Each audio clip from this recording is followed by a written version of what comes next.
আত্মত্যাগের মধ্যে দিয়ে যে দলের জন্ম হয়েছে সেই দলকে সে কুরুপে ফেলা যাবে না। কিভাবে আমাদের হারানো হয়েছে SIR করে আজকে সারা ভারতবর্ষের 22টা দল তার বিরুদ্ধে প্রতিবাদ করছে, কিন্তু আজকে এই যে দ্বিধাবিভক্ত হয়ে যাওয়া, আমরা আমাদের রাস্তায় ঠিকই আছি, ঠিক জায়গায় আছি। যারা চলে গেল, শাসকের আশ্রয়ে চলে গেল, তারা নিশ্চিতভাবে তাদের জীবন চলার ক্ষেত্রে কোনো বিশেষ দুর্বলতা আছে, যার জন্য চলে গেল। আমরা বলেছি ওনার ছবি লাগিয়ে তো জিতেছেন, ওরা বলছে আমরা ছবি লাগিয়ে জিতেনি, তাহলে নরেন্দ্র মোদীর ছবি আপনারা লাগাননি? ছবি তো লাগাতেই হবে। আপনিও লাগিয়েছেন, আমিও লাগিয়েছি। আমাদেরই কোনো এক নেতার অর্থ যার ঘরে পড়ে আছে কয়েক কোটি, কত কোটি টাকা, সেই ছবি দেখানো হয়েছিল। তারপর যে ধাক্কা আমাদের দল খেয়েছিল, সেই সময় এই অভিষেক বন্দ্যোপাধ্যায় জনজোয়ার করে উত্তরবঙ্গ থেকে দক্ষিণবঙ্গের প্রত্যেকটি জেলায় তারপর আমরা জিতেছিলাম। তাই অভিষেককে এইভাবে ছোট করে দেখার কোনো অর্থ নেই। গত বিধানসভা নির্বাচনেও আপনি যখন ভোটে জিতলেন, আপনাকে আপনার আসন ছাড়তে হয়েছিল। সেই সময় কি আপনার কোথাও গিয়ে বিন্দুমাত্র কিছুটা খারাপ লেগেছিল? একদম না, একদম না, এখনো না।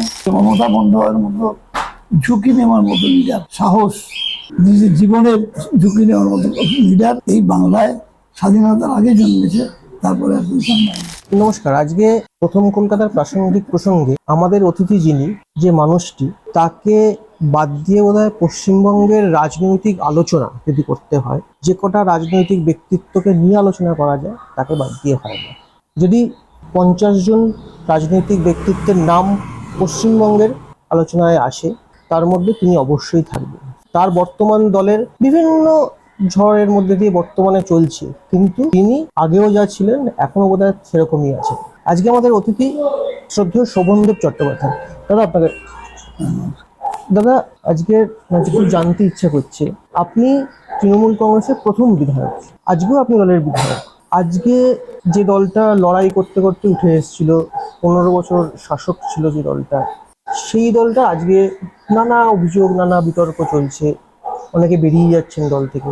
বর্তমান দিনের প্রেক্ষাপটে তৃণমূল কংগ্রেসের প্রাসঙ্গিকতা কত, কিরকম দেখছেন? একটা জিনিস খেয়াল করতে হবে তোমাদের, সেটা হচ্ছে কেউ কেউ রাজনৈতিক দল করে পারিবারিক। বাবা মুখ্যমন্ত্রী ছিল, বাবা মন্ত্রী ছিল, বাবা দল করেছে, বড় নেতা ছিল, তার ছেলে, তার মেয়ে, এইভাবে একটা রাজনীতি হয়। আমাদের দলটা যেটা তৈরি হয়েছিল, যে মমতা বন্দ্যোপাধ্যায়ের বাবা, তিনি কিন্তু কোনো ব্যাপকভাবে কোনো পরিচিত ব্যক্তিত্ব ছিলেন না। রাজনীতির সঙ্গে যোগ ছিল তার, কিন্তু তিনি রাজনৈতিক নেতা ছিলেন না। একেবারে নিম্ন মধ্যবিত্ত ঘর থেকে উঠে আসা একটি মেয়ে, অদম্য সাহস, সংগ্রাম করার মানসিকতা, লড়াই।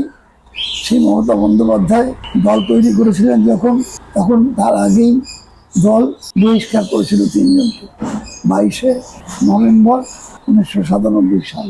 3 জনের মধ্যে মমতা বন্দ্যোপাধ্যায়কে বহিষ্কার করেছিলেন বরাবরের জন্য, আর 2 জনকে যে বহিষ্কার করেছিলেন, একজন ছিল আমি, শোভনদেব চট্টোপাধ্যায়, আরেকজন সুদীপ বন্দ্যোপাধ্যায়। এই মোট 3 জন বহিষ্কার হয়েছিল। আজকে সুদীপ বন্দ্যোপাধ্যায় আমাদের দল ছেড়ে দিয়ে চলে গেছেন, অন্য একটি দলের নাম লিখিয়েছেন। আমি সেই দলেই আছি এবং মমতা বন্দ্যোপাধ্যায়ের সঙ্গেই আছি, কারণ আমার কাছে এথিক্সটা খুব বড় ব্যাপার, আমার কাছে নীতিতে আদর্শটা খুব বড় ব্যাপার। যখন দলের হয়ে দাঁড়িয়েছিলাম 98 সালে, তখন দলের সিম্বল ছিল, প্রথম পরিচয় আমার, মানে আমার ইলেকশনে দাঁড়ানোর মধ্যে দিয়ে, যদিও তার আগে পার্লামেন্ট ইলেকশনে আমাদের দল ব্যবহার করেছিল, কিন্তু বিধানসভায় আমার সিম্বল নিয়ে আমি প্রথম জিতি। এবং সেই যে একটা গৌরব আমার মনের মধ্যে আছে, যে দলটা 3টে কনজিকিউটিভ টার্মে আমাদের রাজ্যে শাসন করেছে, শাসন ক্ষমতায় ছিল এক। এবং এই যে দীর্ঘ পথ, 11 সাল পর্যন্ত আসতে গিয়ে আমাদের অসংখ্য ছেলে মারা গেছে। নন্দীগ্রামে মারা গেছে, 21শে জুলাইতে মারা গেছে, সিঙ্গুরে মারা গেছে, বহু জায়গায় আমাদের ছেলেরা সংগ্রাম করতে গিয়ে মারা গেছে। তো রক্তের মধ্যে দিয়ে, আত্মত্যাগের মধ্যে দিয়ে যে দলের জন্ম হয়েছে, সেই দলকে সে কুরুপে ফেলা যাবে না। আজকে একটা বিশেষ সময়ে যারা আমাদের দলের টিকিটে দাঁড়িয়ে জিতেছে, দলের আর্থিক সাহায্য নিয়ে জিতেছে, তারা দলের প্রতি বিশ্বাসঘাতকতা করে আজকে সরকারের আশ্রয়ে আছে। এটা কোনো নৈতিকতা নয়। আমরা নৈতিকভাবে এখনো যে জায়গায় ছিলাম সেইখানে আছি, আমরা আবার ঘুরে দাঁড়াবো। সে কজন আমাদের সঙ্গে আছে বড় কথা না। দল শুরু হয়েছিল যখন, তখন লক্ষ লক্ষ লোক ছিল না, হয়েছে আস্তে আস্তে। আগামী দিনে আবার এই তৃণমূল কংগ্রেসে ঘুরে দাঁড়াবে। এবং খুব জোরের সঙ্গে বলছি, যার লড়াইয়ের পেছনে অনেক রক্ত আছে, অনেক ঘাম আছে, অনেক ত্যাগ শিকার আছে, সেই দলই আবার করে হবে মমতা বন্দ্যোপাধ্যায়ের নেতৃত্বে। দাদা, আপনি আপনার কথাতে বলছিলেন যে প্রথম যে তিনজনকে বহিষ্কার করা হয়েছে তার মধ্যে আপনিও ছিলেন এবং সুদীপ বন্দ্যোপাধ্যায়। আজকে আপনার সেই সুদীপ বন্দ্যোপাধ্যায় অন্য দলে চলে গিয়েছেন, আরো অনেকে গিয়েছে। কোথাও গিয়ে আপনার খারাপ লাগে না? আপনার একসময় সতীর্থ, একসময় যে রাজনীতি করেছেন, আদর্শ, একই আদর্শে লড়াই করেছেন। এটাই তো খুব বড় কথা। এর পেছনে একটা ফ্যামিলি ব্যাকগ্রাউন্ড থাকে, প্রত্যেকের লড়াইয়ের পেছনে, জীবনযাত্রার পেছনে একটা ফ্যামিলি ব্যাকগ্রাউন্ড থাকে। সেই ফ্যামিলি ব্যাকগ্রাউন্ডে সেই মানুষ তৈরি হয় শৈশব থেকে, যৌবন, যৌবন থেকে তারুণ্য। আমি এইটুকুই শিখেছিলাম যে ন্যায়ের পথে চলতে হবে, সত্যের পথে চলতে হবে। এবং যে দল সঙ্গে থেকে লড়াই করেছি, আমরাও মার খেয়েছি। আমার বাড়ির দেয়ালবালিকা ছিল যে কংগ্রেসের নেতার মুন্ডু কাটা হবে, এসব পার করে এসছি আমরা। আজকে সেই দলের কোনো কারণে আমরা, সে কারণটা তো আমরা সবাই জানি যে কীভাবে আমাদের হারানো হয়েছে। SIR করে আজকে সারা ভারতবর্ষের 22টা দল তার বিরুদ্ধে প্রতিবাদ করছে চিফ জাস্টিসের কাছে, দেশের চিফ জাস্টিসের কাছে। তো স্বাভাবিকভাবেই আমার মনে হয় যে আমরা একটা অন্যায়ের কাছে আমরা হেরে গেছি, একটা গভীর চক্রান্তের কাছে আমরা হেরে গেছি। কিন্তু তারপরেও আমরা যারা ছিলাম, যদি সততা নিয়ে সেই লড়াইটা করতে পারতাম আমরা, তাহলে আমরা হয়তো আগামী দিনে জয়লাভ করতাম তাড়াতাড়ি করে, দ্রুততার সঙ্গে। কিন্তু কিছু মানুষ যারা দলের প্রতি বিশ্বাসঘাতকতা করলো এবং বিক্রি হয়ে গেল শাসক দলের কাছে, তাদের জন্য হয়তো আমাদের পথটা একটু দীর্ঘ হতে পারে, কিন্তু লড়াই থামবে না। আমরা আবার মানে মানুষের মধ্যে ফিরে আসবো। মানে এই যে যারা চলে গেলেন যেভাবে হোক, বিশ্বাস, আপনার কথায় বিশ্বাসঘাতকতা করে, তার মানে কোথাও গিয়ে একটা এতদিনের রাজনৈতিক নেতা আপনি, কোথাও গিয়ে একটা খারাপ তো নিশ্চয়ই লাগছে যে এরকম ভাবে 80 জন একসঙ্গে থাকলে একটা বিরাট বড় শক্তি, একটা হতো। বিরাট বড় শক্তি। আমরা লড়াই করতে পারতাম, আর বেশিরভাগ ভালোভাবে লড়াই করতে পারতাম। গণতন্ত্রে শাসক দল থাকবে, বিরোধী দল থাকবে। বিরোধী দলের কাজ কি? শাসক দলের এর বিরুদ্ধে কনস্ট্রাকটিভ সমালোচনা করা, গঠনমূলক সমালোচনা। আমরা সেটাই করতাম। কিন্তু আজকে এই যে দ্বিধাবিভক্ত হয়ে যাওয়া, আমরা আমাদের রাস্তায় ঠিকই আছি, ঠিক জায়গায় আছি। যারা চলে গেল, শাসকের আশ্রয় চলে গেল, তারা নিশ্চিতভাবে তাদের জীবন চলার ক্ষেত্রে কোনো বিশেষ দুর্বলতা আছে, যার জন্য চলে গেল। যারা খুব জানতে ইচ্ছে করে আজকে আপনি এতদিন রাজনীতির সঙ্গে যুক্ত, একটা আদর্শ তো থাকে রাজনীতির, মানে আমি এই সেটা বাম হোক, তৃণমূল হোক, দক্ষিণ পল্লী, যে কোনো ধরনের একটা আদর্শ থাকে। আজকাল আকছার দেখা যায় এক দল থেকে আরেক দলে চলে যাচ্ছে। এটা কি সেই সব মানুষ যারা যাচ্ছে, মানে কোনো নির্দিষ্ট কোনো মানুষ বলছি না, সেই সব মানুষদের আদর্শ নয়, এটা কি রাজনীতির একটা পেশা হয়ে গেছে আজকাল দিন? মানে আমি ওখানে গেলে সুবিধা পাবো, এখানে এই দলে সুবিধা পাচ্ছি না। Absolutely, absolutely. কোনো নেত্রী একজন বলছে প্রায়, মমতা বন্দ্যোপাধ্যায়ের জন্য আমি জিতিনি। আরে মমতা বন্দ্যোপাধ্যায়ের দল থেকে দাঁড়িয়েছিলেন, তার ছবি লাগিয়েছিলেন, তাকে গিয়ে প্রচার করে আসতে হয়েছিল, তারপর আপনি জিতেছেন। এখন বলছে যে না, আমার তোকে মানুষ ভোট দিয়েছে। না, হয় না, এত সহজ নয়। তাহলে উনি যদি ওনার মনে জোর ছিল, উনি দাঁড়িয়ে দেখাতে পারতেন। তাদেরকেও দেখাতে পারছে না, শেল্টারটা তো নিচে হচ্ছে আমাদের দলে, তারপর তিনি জিতেছেন।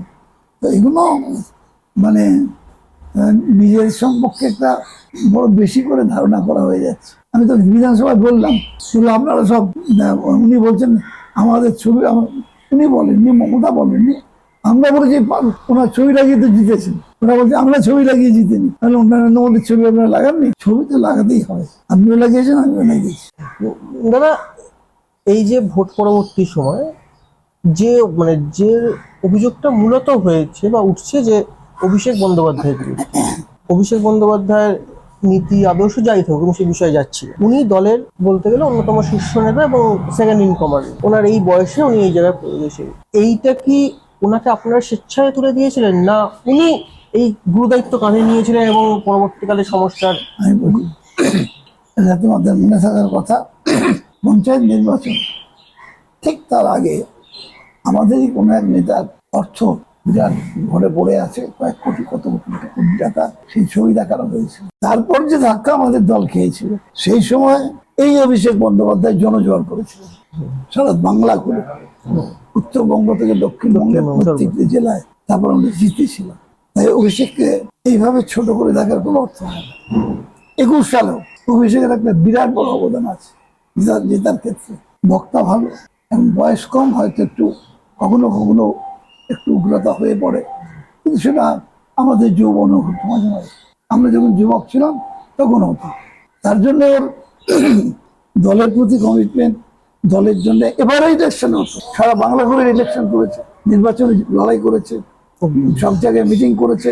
তাই কাউকে অকারণ ছোট করে দেখার কোনো কারণ নেই। আমার মনে হয় একটু ভাবা দরকার সকলেরই, আমার নিজেরও, যে আমি যখন কোনো কথা বলবো সেই কথাটা রাজনৈতিক নেতা হিসেবে আমাকে বলতে হবে, এবং সেই কথাটা যাতে জনমনে কোনো বিরূপ প্রতিক্রিয়া না হয় সেটা তেড়িয়ে বলবো। দাদা, গত বছর মানে গত বিধানসভা নির্বাচনেও আপনি যখন ভোটে জিতলেন, আপনাকে আপনার আসন ছাড়তে হয়েছিল নেত্রী মমতা বন্দ্যোপাধ্যায়। সেই সময় কি আপনার কোথাও গিয়ে বিন্দুমাত্র কিছুটা খারাপ লেগেছিল? একদম না, একদম না, এখনো না, এবারও হয়নি। দলের জন্য যে আপনার এই এতদিনের স্যাক্রিফাইস এইভাবে চলছে। আমি আবারও বলছি তো, আমি প্রথম যেদিন এসেছিলাম আমাকে বারুইপুর দেওয়া হয়েছিল। বারুইপুর তখন হারাশিট, 14,500 ভোট সিপিএমের আমল। আমি সেখানে সুজন চক্রবর্তীকে হারিয়ে এসেছি 96 সালে। হেমেন মজুমদারের মতন এত বলিষ্ঠ নেতাকে হারিয়ে এসেছি। যেখানে দিয়েছে মমতা বন্দ্যোপাধ্যায়, আমি টানা 10টা বিধানসভা ইলেকশন জিতেছি। দল যা বলবে আমি সেটাই শুনবো। আজকেও যদি বলে মমতা বন্দ্যোপাধ্যায় যে আপনাকে সরিয়ে দিয়ে আমি আরেকজনকে নেতা বানিয়ে দেবো, এটা তো আমার প্রফেশন না, এটা আমার নেশা, এটা আমার আদর্শ। আমি এটাকে ঠিক প্রফেশন হিসেবে দেখিনি, কারণ আমি চাকরি করতাম তো। 38 বছর কলকাতা কর্মচারী চাকরি করেছি, রিটায়ার করেছি, পেনশন পেয়েছি, এখনো পাই, গ্র্যাচুইটি পেয়েছি। আমার তো এটা পেশা নয়, এটা আমার একটা নেশা এবং একটা লড়াই, সংগ্রাম করার রাস্তা, শপথ আমার একটা। সেই শপথে আমি মনে করেছি যে মমতা বন্দ্যোপাধ্যায়ের মতো ঝুঁকি নেওয়ার মতো লিডার, সাহস, নিজের জীবনের ঝুঁকি নেওয়ার মতো লিডার এই বাংলায় স্বাধীনতার আগে জন্মেছে, তারপরে আর জন্মায় না। আপনি বিধায়ক হয়ে মন্ত্রী হয়েছিলেন, বিদ্যুৎ দপ্তরের একটা গুরুদায়িত্ব আপনি পালন করেছেন। আপনার সময় যে কলকাতা মাঝে মাঝে লোডশেডিং হয়ে যেত, আপনি সেটাকে প্রায় শূন্যে নামিয়ে এনেছিলেন। আজকে আবার একটা বিদ্যুৎ ঘাটতির অভিযোগ শোনা যাচ্ছে, আপনাদের বিরুদ্ধে, আপনাদের দলের বিরুদ্ধে অভিযোগ আসছে যে আপনাদের সরকারের সময় নাকি গন্ডগোল হয়েছিল। একদম না, কিন্তু বাস্তবে দেখা গেছে আপনার সময় লোডশেডিংটা অন্তত কলকাতায় শূন্য ছিল। কলকাতায় না। আমরা আমার সময় 5 বছরের মধ্যে অবশ্যই মমতা বন্দ্যোপাধ্যায়ের অনেক সাহায্য ছিল। আমার সময় আমরা 200 মেগাওয়াট বিদ্যুৎ বিক্রি করতাম বাংলাদেশকে, আমাদের সারপ্লাস ছিল বিদ্যুৎ, আমরা স্বয়ংসম্পূর্ণ ছিলাম, এবং আমরা প্রায় বাংলার অলমোস্ট প্রত্যেকটা ভিলেজে বিদ্যুৎ পৌঁছে দিয়েছিলাম। সাগর মানে নদীমাতৃক যে জায়গাগুলো, সুন্দরবন এলাকা, সেখানে পর্যন্ত বিদ্যুৎ পৌঁছে দিয়েছিলাম। আজকে আমাদের উপর ফালতু দোষারোপ করে নিজেদের দুর্বলতা ঢাকার যদি কেউ চেষ্টা করে, সে ভুল করছে। তাহলে দাদা, আজকে সমস্যাটার কারণ কি আপনার চোখে? আপনি তো ওই দপ্তর সামনে এসেছিলেন, কেন, কি মনে হয়? যদি অফিসাররা কাজ তো করেন, তিনি মন্ত্রী খালি গাইড করেন, মন্ত্রী ডাকেন। এই যে আমি কৃষি দপ্তরে ছিলাম, আমি কৃষক পরিবারের ছেলেও না, কৃষি আমি ভালোবাসি, গাছপালা আমি ভালোবাসি, কিন্তু আমি বলছি আমার সময়, মুখ্যমন্ত্রী মমতা বন্দ্যোপাধ্যায়ের সময় কৃষিতে উৎপাদনশীলতায় ভারতবর্ষে আমরা 1 নম্বর হয়েছি। 195%, 195%। এবং আজকে যে যে প্রকল্প ওরা নিচ্ছে প্রত্যেকটি ডিপার্টমেন্টের, সব তো আমাদের নকল, সব তো আমাদের নকল। দাদা, আপনি যখন বললেন বাংলাদেশ প্রসঙ্গ আপনার কথাতে উঠে এলো, আপনাকে এর আগেও দেখা গিয়েছিল বাংলাদেশের বিভিন্ন অনুষ্ঠানে আপনি কবিতা পাঠ করছেন। অদূর ভবিষ্যতে কি আবার দেখা যাবে সেই জায়গা থেকে অনেকটাই আপনি সরে এসেছিলেন, যদি আবার আপনাকে সক্রিয়ভাবে করে আমি আসিনি, আমি দলের এখনো পর্যন্ত সক্রিয় কর্মী, প্রতিদিন পার্টি করি। আমি একমাত্র জানি না আর কেউ বসে কিনা, আমি একমাত্র নিজে জানি, আর বসে অন্য কেউ বসে কিনা জানি না। প্রতিদিন পাবলিক মিট করি, এভরি ডে। যদি আমি কলকাতায় থাকি, এই সকালবেলা 3 ঘন্টা পাবলিক মিট করব, তারপর বেরিয়ে পড়বো কাজে, তারপর সারাদিন পর মানুষের যত কাজ থাকে চেষ্টা করি সেটা পালন করার জন্য। অনেকে বলে নেতাকে পাওয়া যায় না, আমি একমাত্র লোক মানে দূরের সঙ্গে বলছি যে আমার এই ছোট্ট প্লাস্টিকের ঘর, যে করোনার সময় করা। এইখানে বসে আমি কোটিপতিকেও এখানে বসাই, আবার একবারে বিশ্ব মানুষকেও এখানে বসে আমি রাজনীতি করি। আমি পরোয়া করি না কিছু, আমি এখানে বসে রাজনীতি করি। বাংলাদেশ নিয়ে খুব উৎসাহ থাকে, আপনি বাংলাদেশের বিভিন্ন অনুষ্ঠানে আপনারা দেখা যায়। এখনো দুর্বলতা আছে, ডাকলে না আজকাল আর সেটা আলাদা কথা, ডাকলেই যাবো, কোনো অসুবিধা নেই। আচ্ছা, এই যে অনুপ্রবেশ নিয়ে যে অভিযোগ হয়েছে, সত্যি কি এরকম ঘটেছিল? এরকম ভাবে কি? নিশ্চিতভাবে কিছু লোক অবশ্যই এসেছিল। তাদের যদি কোনো মানে নিয়ম শৃঙ্খলা না মেনে যারা এসছে, তাদের যদি ওপরে চলে যেতে হয়, চলে গেছে তো অনেকে।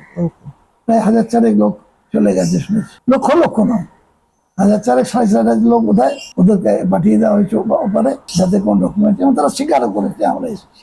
একটা রাজ্যে একটা রাষ্ট্রের থেকে এসে আর একটা রাষ্ট্রে আসবে কেন? আচ্ছা, এই যে ভিসা নীতি চালু করেছে, শুরু হয়েছে ভিসা দেওয়ার সময় 3-4 দিন হলো, দুই দেশের সম্পর্ক বা দুই বাংলার সম্পর্ক, পশ্চিমবঙ্গ তো বরাবরই বাংলাদেশের সম্পর্কের সঙ্গে সব থেকে বেশি এগিয়ে। আমরা এটাও দেখেছি যখন তারেক রহমান দায়িত্ব নিলেন, প্রথম বোধহয় কোনো রাজ্যের মুখ্যমন্ত্রী যদি শুভেচ্ছা জানায় সেটা মমতা বন্দ্যোপাধ্যায় জানিয়েছে। আমাদের চাই এটা, আমরা চাই আমাদের পাশের রাজ্য, এই রাজ্য, একটা রাজ্যকে ভেঙে দুভাগ করা হয়েছে। তারা আমার একটা সুন্দর কবিতা আছে, এক্ষুনি বইটা কাছে নেই, তাহলে পড়ে শোনাতাম। মাটি ভাগ হয়ে গেছে, ভাগ হয়নি কো ভালোবাসার বন্ধন। মাটিটা ভাগ হয়ে গেছে, ভালোবাসার বন্ধন কিন্তু ভাগ হয়নি। আমার একটা কবিতার 2 লাইন তোমায় বললাম। মানে আপনি আশাবাদী দুই বাংলার সম্পর্ক যেটা কিছুটা হলেও তলানিতে থেকেছে, আবার আগামী দিনে আবার ঠিক হয়ে যাবে। আর একদম শেষ পর্বে আপনি একটু একদম আপনার মূল্যায়ন, বর্তমান যে সরকার অল্প দিনের এসছে তাদের সম্পর্কে কি বলবেন? আর আপনার দলের এই যে এখনকার অবস্থান, 21শে জুলাই নিয়ে বিভ্রান্তি, এটাকে আপনি কিভাবে মূল্যায়ন করছেন? প্রথম আপনার বর্তমান সরকার। প্রথমত এখনো যে সরকার এসছে সে সম্পর্কে কোনো পজিটিভ একবারে একটা মন্তব্য করার সময় আসেনি। আমরা ওদের চাই ওরা কাজ করে, কাজের সময় দিতে হবে নতুন সরকার। তবে এইটা সবসময় বলতে চাই যে আমরা কিন্তু ডেমোক্রেসিকে ভালোবাসি, শুধু তাই নয়, ডেমোক্রেসির রক্ষকও বটে আমরা। ভারতবর্ষকে যখন নেহরুজি বাবা সাহেব আম্বেদকরকে প্রশ্ন করেছিলেন যে তুমি যে ভারতবর্ষের এই যে 21 বছর বয়সী সব লোককে ভোটের অধিকার দিয়ে দিলে, লেখাপড়া যায় না, অশিক্ষিত দেশ, সেই দেশের লোককে দিয়ে দিলে এ তো গণতন্ত্র ভেঙে পড়বে। তখন আম্বেদকর সাহেব বলেছিলেন তুমি দেখে নিও, এইটাই ভারতবর্ষকে রক্ষা করবে এবং ভারতবর্ষের গণতন্ত্রকে রক্ষা করবে, আপামর জনসাধারণের ভোটদানের অধিকার। বাংলাদেশে টাপুল হয়েছে, বার্মায় টাপুল হয়েছে, নেপালে টাপুল হয়েছে, পাকিস্তানে হয়েছে, আমাদের চারপাশ শ্রীলঙ্কায় হয়েছে, কিন্তু একমাত্র আমাদের দেশে এগুলো অনেক টানাপোড়েনের মধ্যেও গণতন্ত্র টিকে আছে। আজকে কোথাও যেন আমরা একটা ইঙ্গিত পাচ্ছি, মনে হচ্ছে আমার, যে সেই গণতন্ত্র আদৌ থাকবে কিনা আমাদের রাজ্যে, আমাদের দেশে, সেই ব্যাপারে একটা আমাদের মনে ভয় কাজ করছে। মানুষের যখন ইমার্জেন্সি হয়েছিল, সেই ইমার্জেন্সি করার জন্যে আমাদের রাজ্যে বর্তমান সরকার এই গণতন্ত্র হত্যা দিবস পালন করেছে। সেই সরকারই আবার যে আইন নিয়ে এলো আজকে বর্তমানে, গত কয়েকদিনে পাশ হলো, সে তো প্রায় ইমার্জেন্সির সমান। আর 21শে জুলাই? 21শে জুলাই হবে, ওরা জায়গা দিয়ে রাজি হয়নি দিতে, আমরা নিশ্চয়ই দ্বিতীয় কোনো জায়গায় করবো, আবার আবেদন করবো, নাহলে কোর্টে যাবো। আর এই যে ঋতব্রত গোষ্ঠী, ওরাও নিজেদের প্রকৃত তৃণমূল দাবি করছে, ওটা ভাগ্য কথা, ওটা বিচার হবে, কোর্টে বিচার হয়, ওটা বললেই হয় না। অনেক ধন্যবাদ দাদা। আজকে আমরা ছিলাম পশ্চিমবঙ্গের অন্যতম প্রবীণ রাজনীতিবিদ শোভনদেব চট্টোপাধ্যায়ের সঙ্গে। তিনি অনেক কিছু জানালেন এবং একই সঙ্গে তিনি আশাবাদী তৃণমূল কংগ্রেস, কোটানকোট কালীঘাটের তৃণমূল কংগ্রেস আবার স্বমহিমায় ফিরবে। লড়াই হয়তো একটু দীর্ঘ হবে, কিন্তু ফিরবে। আর কোথাও গিয়ে হয়তো একটু খারাপ লাগা থাকছে একসময় সতীর্থদের বর্তমান ভূমিকায়, বাকিটা তো ভবিষ্যতের দিকে তাকিয়ে। নমস্কার।